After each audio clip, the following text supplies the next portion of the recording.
नमस्कार और the deep dive में आपका स्वागत है। नमस्कार। आज हम गोता लगा रहे हैं भारतीय व्यापार और वित्त जगत की हालिया हलचलों में। बिल्कुल। हमारे पास कई सारे स्रोतों से जानकारी है, कंपनियों के तिमाही नतीजे हैं, कुछ बड़ी घोषणाएं हुई हैं, बाजार के रुझान और भी बहुत कुछ है। हाँ, और ये सब मिला के हमें एक तस्वीर देते हैं कि भाई कॉर्पोरेट इंडिया में आखिर चल क्या रहा है। खास तौर पर ये जो Q2 मतलब जुलाई से सितंबर के नतीजे आए हैं, ये काफी कुछ बताते हैं। सही कहा। तो चलिए इस जानकारी के समंदर से मोती चुनते हैं। हाँ। हमारा मकसद सिर्फ ये नहीं कि क्या हुआ, बल्कि ये समझना है कि इसका मतलब क्या है, पर्दे के पीछे क्या कहानी है। बिल्कुल, तो शुरू करें। हाँ, चलिए शुरू करते हैं। तो सबसे पहले कंपनियों के दूसरी तिमाही के नतीजों पर ही बात करते हैं। ऐसा लग रहा है कि तस्वीर काफी मिली जुली है, कोई एक ट्रेंड नहीं दिख रहा। हाँ, बिल्कुल सही कहा। एक सीधी लाइन नहीं है, कहीं खुशी है, कहीं थोड़ा गम। जैसे आप देखिए देश का सबसे बड़ा बैंक SBI। हाँ, SBI का तेसरा। SBI ने मुनाफे में करीब 10% की बढ़ोतरी दिखाई है, लगभग 20,160 करोड़ रुपए का प्रॉफिट। अच्छा, ये तो काफी मजबूत आंकड़ा है। हाँ बिल्कुल, ये बैंकिंग सेक्टर की सेहत के लिए अच्छा संकेत है। शायद लोन वगैरह की मांग ठीक ठाक बनी हुई है। और ऑटो सेक्टर से भी कुछ अच्छी खबरें थीं। Mahindra and Mahindra M&M। हाँ, M&M का प्रदर्शन तो वाकई शानदार रहा। उनका मुनाफा मतलब करीब 16 से 18% बढ़ा है। 16-18%, ये आंकड़ा क्या है करीब? ये करीब 3,673 करोड़ रुपए से 4,520 करोड़ रुपए के बीच है, जो उम्मीद से काफी बेहतर है। और वजह? SUV और ट्रैक्टर्स। बिल्कुल, SUV की मांग तो जबरदस्त है ही, और ट्रैक्टरों की बिक्री भी अच्छी रही। तो लगता है शहरी ग्राहक भी खर्च कर रहे हैं, और शायद ग्रामीण इकोनॉमी में भी थोड़ी जान है। ये तो हुई बैंकिंग और ऑटो, लेकिन अडानी समूह की कंपनियों का क्या? वहां तो आय में गिरावट की भी बात थी। हाँ, देखिए अडानी एंटरप्राइजेस का मुनाफा तो 83.7% उछला, करीब 3,198 करोड़ रुपए। बहुत बड़ा जंप है। लेकिन आय कम हुई। हाँ, आय यानी रेवेन्यू 6% कम हुआ। तो मुनाफे में ये उछाल जो है, इसमें एक बड़ा हिस्सा वन टाइम गेन मतलब असाधारण लाभ का है। तो सिर्फ ऑपरेशनल नहीं है ये। अच्छा, ये समझना जरूरी है। हाँ, दूसरी तरफ अडानी पोर्ट्स का मुनाफा करीब 27-29% बढ़ा है। तो उनका जो पोर्ट और लॉजिस्टिक्स का बिजनेस है, वो मजबूत दिख रहा है। सही है। और एक नतीजा जिसने सबको चौंकाया, वो शायद सुज़लॉन एनर्जी का था। 500% से ज्यादा का उछाल। ये कैसे हुआ? हाँ, सुज़लॉन का मुनाफा 1,289 करोड़ रुपए रहा। ये पिछले 30 सालों में उनका सबसे ज्यादा तिमाही मुनाफा बताया जा रहा है। कमाल है। लेकिन यहाँ एक पेंच है। इसमें एक बहुत बड़ा हिस्सा डेफर्ड टैक्स गेन का है। डेफर्ड टैक्स गेन, ये क्या होता है? आसान शब्दों में कहें तो कंपनी को पहले जो नुकसान हुए थे, उसकी वजह से उन्हें भविष्य के मुनाफे पर टैक्स में छूट मिलती है। तो ये वो छूट है जो अब मुनाफे में दिख रही है। ये सीधे सीधे उनके विंड टरबाइन बेचने से हुई कमाई नहीं है पूरी तरह से। अच्छा, मतलब आंकड़ा बड़ा है पर पूरी कहानी थोड़ी अलग है। सिर्फ हेडलाइन नंबर से काम नहीं चलता। बिल्कुल, यही तो एनालिसिस है। लेकिन हर कोई इतनी अच्छी खबर नहीं दे पाया है ना। कुछ कंपनियों के लिए तो तिमाही मुश्किल भी रही। हाँ, बिल्कुल। जैसे बर्जर पेंट्स, उनका नेट प्रॉफिट 24% गिर गया। 24% गिरावट।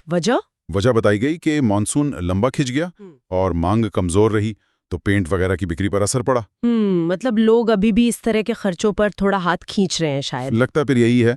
इसी तरह आदित्य बिरला फैशन का घाटा भी पिछले साल के मुकाबले मतलब 80% बढ़ गया। पावर ग्रिड का मुनाफा भी 6% गिरा। Arvind smart spaces, blue jet health care, इन सब का मुनाफा भी गिरा है।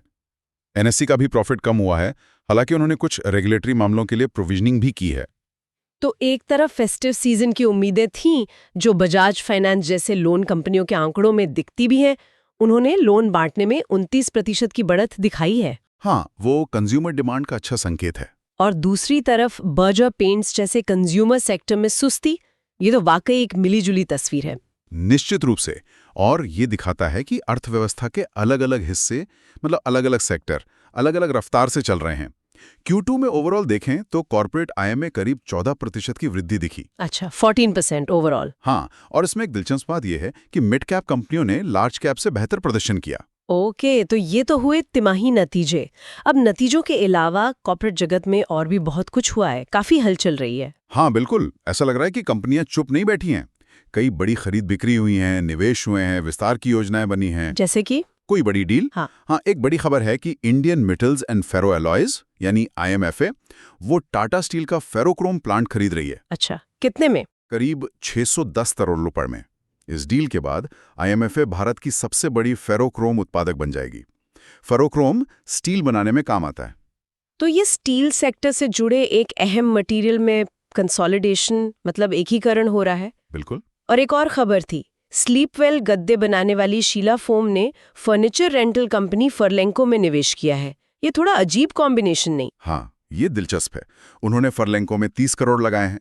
लगता है कंपनियां अब अपने कोर बिजनेस से थोड़ा हटकर भी मौके तलाश रही हैं। शायद होम सॉल्यूशन स्पेस में अपनी पकड़ मजबूत करने की कोशिश है। हो सकता है। इसी तरह जॉन कॉकरेल इंडिया, वो बेल्जियम की एक मेटल यूनिट खरीद रही है। ये शायद उनका ग्लोबल एक्सपेंशन का प्लान है। अच्छा, विस्तार की बात करें तो टाटा केमिकल्स भी भारत में अपनी कैपेसिटी बढ़ा रही है ना, जबकि वो ग्लोबल लेवल पर थोड़े सतर्क है। हाँ, ये इंटरेस्टिंग है। टाटा केमिकल्स भारत में नमक, सोडा ऐश और सोडियम बाइकार्बोनेट, इन सब की उत्पादन क्षमता बढ़ा रही है। तो इसका क्या मथयन निकाले? मतलब शायद ये कि उन्हें घरेलू बाजार यानी भारत की ग्रोथ पर ज्यादा भरोसा है। भली दुनिया भर में थोड़ी अनिश्चितता हो, कंपनियां इंडिया स्टोरी पर बैट लगा रही हैं। मित्सुकी प्लास्ट भी क्षमता बढ़ा रही है। सही है। और पैसा जुटाने की भी योजनाएं चल रही हैं। अडानी एंटरप्राइजेज अब 25,000 करोड़ रुपए जुटाने की बात कर रही है। हाँ, वो राइट्स इशू के जरिए ये पैसा जुटाना चाहते हैं। राइट्स इशू मतलब वो अपने मौजूदा शेयरधारकों को ही और शेयर खरीदने का मौका देंगे, अक्सर डिस्काउंट पर। ये पैसा शायद उनके किसी बड़े प्रोजेक्ट या कर्ज चुकाने में काम आएगा। ओके, और भी कंपनियां पैसा जुटा रही हैं। हाँ, मुथूट माइक्रोफिन ने एनसीडीज के जरिए 750 करोड़ रुपए जुटाए हैं। स्टार सीमेंट भी 1500 करोड़ तक जुटाने पर विचार कर रही है। तो फंड रेजिंग भी चल रही है। कुछ दिलचस्प साझेदारियां भी सुनने में आई।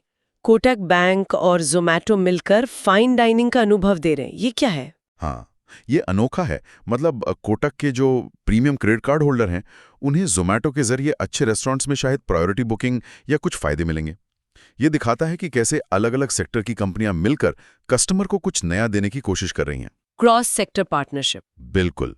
इसी तरह 361 वैम और यूबीएस ने हाथ मिलाया है अमीरों के लिए वेल्थ मैनेजमेंट सर्विसेज देने के लिए। और डिफेंस में देखिए, एल&टी और बीईएल का जो कंसोर्टियम है, उन्होंने भारत के 5th generation fighter jet programme के लिए डायनामिक टेक्नोलॉजीज को पार्टनर बनाया है।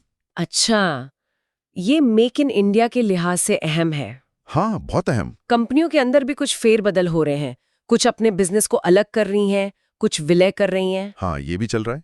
जैसे जुबिलेंट एग्री, वो अपना खेती वाला बिजनेस अलग करके एक नई कंपनी बना रही है। शायद इससे दोनों बिजनेस पर ज्यादा फोकस हो पाएगा। ओके। किर्लोस्कर ब्रदर्स अपनी 2 सब्सिडरी कंपनियों का विलय कर रही है, जिससे कामकाज शायद थोड़ा आसान हो जाए। और रिफेक्स इंडस्ट्रीज अपना पावर ट्रेडिंग का बिजनेस बंद कर रही है। तो ये सब रणनीतिक कदम है। हाँ, कंपनियां लगातार अपनी स्ट्रैटेजी को एडजस्ट कर रही हैं। और शेयर होल्डिंग में भी कुछ बदलाव दिखे। भारती एयरटेल इंडस टावर्स में अपनी हिस्सेदारी बढ़ा रही है। हाँ, भारती एयरटेल इंडस टावर्स में अपनी हिस्सेदारी 5% तक बढ़ाने जा रही है। ये दिखाता है कि 5G के इस दौर में वो टावर इंफ्रास्ट्रक्चर पर अपनी पकड़ और मजबूत करना चाहते हैं। अच्छा। और फिच रेटिंग्स ने अडानी पोर्ट्स और अडानी एनर्जी सॉल्यूशंस के आउटलुक को स्टेबल कर दिया है। इसका क्या मतलब है? पहले नेगेटिव था? हाँ, पहले नेगेटिव आउटलुक था। अब स्टेबल करने का मतलब है कि रेटिंग एजेंसी को अब उनकी वित्तीय स्थिति और फंड जुटाने की क्षमता पर थोड़ा ज्यादा भरोसा है पिछली चिंताओं के मुकाबले। ये निवेशकों के लिए एक पॉजिटिव संकेत हो सकता है। ठीक है, चलिए अब थोड़ी बड़ी तस्वीर देखते हैं। बाजार, अर्थव्यवस्था और रेगुलेशन, इस मोर्चे पर क्या चल रहा है? जैसा हमने पहले भी जिक्र किया, त्योहारी सीजन में खपत में तेजी दिखी। कुछ रिपोर्ट्स तो ये भी कह रही थीं कि टैक्स कटौती और अच्छी बिक्री के दम पर जीडीपी ग्रोथ 8% तक जा सकती है। 8%? ये तो बहुत ज्यादा है। हाँ, ये कुछ अनुमान थे। बजाज फाइनेंस के लोन आंकड़े और खासकर अक्टूबर में 2 व्हीलर्स की जो बम्पर बिक्री हुई 2.8 मिलियन यूनिट से ज्यादा, वो इसी तरफ इशारा करते हैं। लेकिन शेयर बाजार में तो गिरावट देखने को मिली। बेंचमार्क इंडेक्स नीचे आए। ऐसा क्यों, जब इकोनॉमी में तेजी की बात हो रही है? हाँ, ये विरोधाभास लगता है।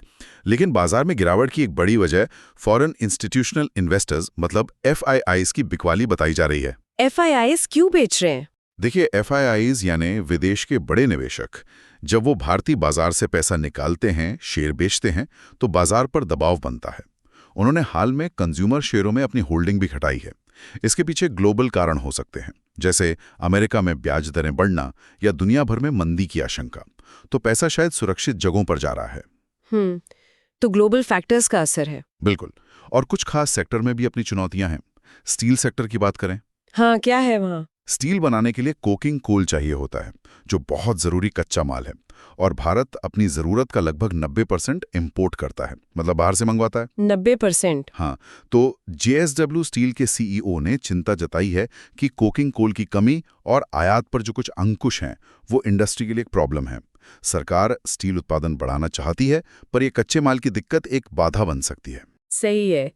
इसी तरह ग्रीन एनर्जी सेक्टर में भी कुछ दिक्कतें हैं।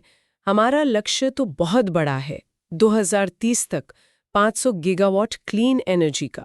हाँ, लक्ष्य बड़ा है, लेकिन एक चुनौती ये आ रही है कि करीब 42 गीगावाट की रिन्यूएबल एनर्जी परियोजनाएं ऐसी हैं जिनके लिए खरीदार नहीं मिल रहे। खरीदार नहीं मिल रहे मतलब? बिजली कौन खरीदेगा? हाँ, मतलब बिजली बनाने का प्लांट लगाने की योजना तो है, पर उस बिजली को खरीदने के लिए कोई पक्का समझौता, जिसे पावर परचेज अग्रीमेंट या पीपीए कहते हैं, वो नहीं हो पा रहा है डिस्कॉम्स वगैरह से। तो सरकार अब इस पर ध्यान दे रही है, क्योंकि ये 500 गीगावाट के लक्ष्य के लिए जरूरी है कि ये प्रोजेक्ट्स आगे बढ़ें। ये तो गंभीर बात है। अच्छा, अंतर्राष्ट्रीय स्तर पर अमेरिका का एक हायर एक्ट आ रहा है, उसकी भी चर्चा है। भारतीय आईटी उद्योग के लिए ये चिंता की बात क्यों है? हाँ, ये HIRE एक्ट अभी प्रस्तावित है। इसमें ये कहा गया है कि अगर अमेरिकी कंपनियां विदेशी कर्मचारियों से, मतलब अमेरिका के बाहर बैठे लोगों से, ऐसी सेवाएं लेती हैं जो अमेरिका के अंदर इस्तेमाल होंगी, तो उस पेमेंट पर 25% टैक्स लगे। 25% टैक्स? हाँ, तो इसका सीधा असर भारत के आउटसोर्सिंग उद्योग, हमारे आईटी और बीपीओ सेक्टर पे पड़ सकता है, क्योंकि फिर अमेरिकी कंपनियों के लिए शायद अमेरिका में ही काम करवाना सस्ता पड़ जाए। तो ये तो बड़ी चिंता की बात हो सकती है। हाँ, बिल्कुल।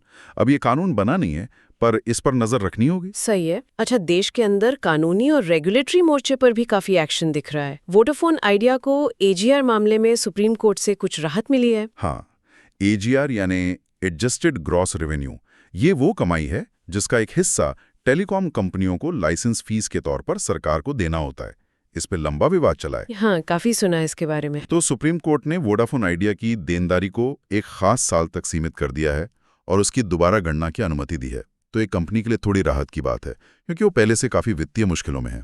थोड़ी राहत, लेकिन क्या ये काफी होगी? कहना मुश्किल है, पर कुछ तो है।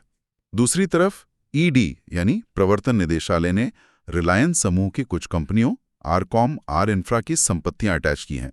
हालांकि कंपनी का कहना है कि इससे कामकाज पर असर नहीं पड़ेगा। और कई कंपनियों को GST नोटिस भी मिले हैं। हाँ, ये भी एक ट्रेंड दिख रहा है। अल्ट्राटेक सीमेंट, डिलीवरी जैसी कई कंपनियों को करोड़ों के GST डिमांड नोटिस मिले हैं। ये अक्सर टैक्स की दरों की व्याख्या या क्लासिफिकेशन को लेकर विवादों की वजह से होता है। ओके। और सेबी, जो शेयर बाजार का रेगुलेटर है, वो प्रीमियर एक्सप्लोजिव्स में इनसाइडर ट्रेडिंग की जांच कर रहा है। एंजल वन के साथ एक मामला सेटल भी किया है। NCLAT ने मेटा व्हाट्सएप मामले में जुर्माने को बरकरार रखा है। तो मतलब रेगुलेटरी एक्शन भी काफी हो रहा है। बिल्कुल, अथॉरिटीज काफी सक्रिय लग रही हैं। अच्छा, चलते चलते कुछ और खबरें जो जरूरी हों। नौकरियां, नई नियुक्तियां। हाँ, पंजाब नेशनल बैंक PNB करीब 750 बैंक ऑफिसर पदों के लिए भर्ती कर रहा है। अच्छा। कॉर्पोरेट जगत में देखें तो स्पाइस जेट ने संजय कुमार को एग्जीक्यूटिव डायरेक्टर नियुक्त किया है। वो एविएशन इंडस्ट्री के काफी अनुभवी व्यक्ति हैं। शायद इससे स्पाइस जेट को अपनी स्थिति सुधारने में मदद मिले। ZF commercial vehicle, mercury labs, Sansera engineering जैसी और भी कई कंपनियों में लीडरशिप लेवल पर बदलाव हुए। ओके। और मोटरसाइकिल की दुनिया से भी कुछ दिलचस्प खबर थी, TVS और नॉर्टन की। हाँ, ये काफी इंटरेस्टिंग है। TVS मोटर कंपनी, जिनके पास अब ब्रिटिश ब्रांड नॉर्टन का मालिकाना हक है। हाँ, उन्होंने खरीद लिया था। हाँ, तो उन्होंने मिलान में जो EICMA ऑटो शो हुआ, वहां नॉर्टन के 4 नए मॉडल पेश किए। 4 नए मॉडल? हाँ, और साथ ही TVS ने घोषणा की है कि वो नॉर्टन के UK ऑपरेशंस में अगले कुछ सालों में 200 मिलियन पाउंड्स यानी करीब 2000 करोड़ रुपए का भारी भरकम निवेश करने जा रही है। 2000 करोड़ नॉर्टन में? हाँ, ये दिखाता है कि TVS नॉर्टन को एक ग्लोबल प्रीमियम ब्रांड बनाने के लिए कितनी सीरियस है। इसी शो में रॉयल एनफील्ड ने भी अपने नए मॉडल दिखाए। तो भारतीय कंपनियां अब ग्लोबल स्टेज पर वाकई में टक्कर दे रही हैं। बिल्कुल, ये तो दारुण खबर है। अच्छा, एक और खबर थी टेक्नोलॉजी की दुनिया से। जोहो का ऐप अरत्ताई, वो कुछ समय पहले बहुत चला था। हाँ, अरत्ताई, वो मैसेजिंग ऐप। जब व्हाट्सएप की प्राइवेसी पॉलिसी पर बवाल हुआ था, तब ये ऐप सरकारी समर्थन के बाद एकदम से टॉप पर पहुंच गया था। हाँ, याद आया। लेकिन अब खबर है कि वो ऐप स्टोर रैंकिंग में बहुत नीचे आ गया है। ओह, तो इससे क्या सबक मिलता है? सबक यही है कि ऐप बाजार बहुत बहुत ज्यादा कॉम्पिटिटिव है। सिर्फ शुरुआती हाइप या किसी बड़े नाम के एंडोर्समेंट से लंबे समय तक टिकना मुश्किल है। प्रोडक्ट में दम होना, लगातार सुधार करते रहना, ये बहुत जरूरी है। सही कहा। सिर्फ एक बारी की लहर काफी नहीं होती। बिल्कुल। तो ये थी भारतीय व्यापार और वित्त जगत की हालिया गतिविधियों की एक कह सकते हैं गहरी झलक। तिमाही नतीजों में मिला जुला प्रदर्शन रहा। हाँ, कंपनियां रणनीतिक रूप से काफी सक्रिय हैं। खरीद बिक्री, विस्तार, पैसा जुटाना सब चल रहा है। बिल्कुल, एक्शन भरपूर है। लेकिन साथ ही बाजार में FIIs की बिकवाली का दबाव है, कुछ सेक्टर्स में कच्चे माल जैसी चुनौतियां हैं और रेगुलेटरी माहौल भी काफी सख्त दिख रहा है। हाँ, तस्वीर काफी गतिशील है, मतलब लगातार बदल रही है। एक तरफ भारत की घरेलू ग्रोथ स्टोरी पर भरोसा दिखता है, जैसा टाटा केमिकल्स के विस्तार या M&M की बिक्री से पता चलता है। दूसरी तरफ ग्लोबल अनिश्चितताएं हैं, रेगुलेटरी सख्ती है, जिसका असर साफ दिख रहा है। कंपनियां लगातार अपनी रणनीति को ट्यून कर रही हैं, नए मौके तलाश रही हैं। उम्मीद है कि इस पूरी चर्चा से हमारे श्रोताओं को एक साफ नजरिया मिला होगा कि कॉर्पोरेट इंडिया में आजकल क्या कुछ पक रहा है। उम्मीद तो यही है। अब जाते जाते एक सवाल छोड़ जाते हैं सोचने के लिए। हाँ, जरूर। देखिए, जिस तरह से हम देख रहे हैं कि कुछ सेक्टर्स जैसे बैंकिंग, ऑटो अच्छा कर रहे हैं, कुछ जैसे पेंट्स थोड़ा संघर्ष कर रहे हैं, और साथ ही बड़ी कंपनियां अधिग्रहण और विस्तार पर जोर दे रही हैं। IMFA, Tata chemicals, Adani, TVS, Norton का उदाहरण हमने देखा। हाँ। तो इन सब को देखते हुए अगले एक साल में भारत के जो प्रमुख क्षेत्र हैं, banking, auto, infra, technology, consumer, इनका कॉम्पिटिटिव लैंडस्केप, मतलब प्रतिस्पर्धा का मैदान कितना बदल सकता है? क्या हमें कुछ नए लीडर्स उभरते हुए दिखेंगे, या जो अभी मजबूत हैं वो और मजबूत हो जाएंगे? इस पर सोचना दिलचस्प होगा। बिल्कुल, एक बहुत ही दिलचस्प सवाल है ये सोचने के लिए।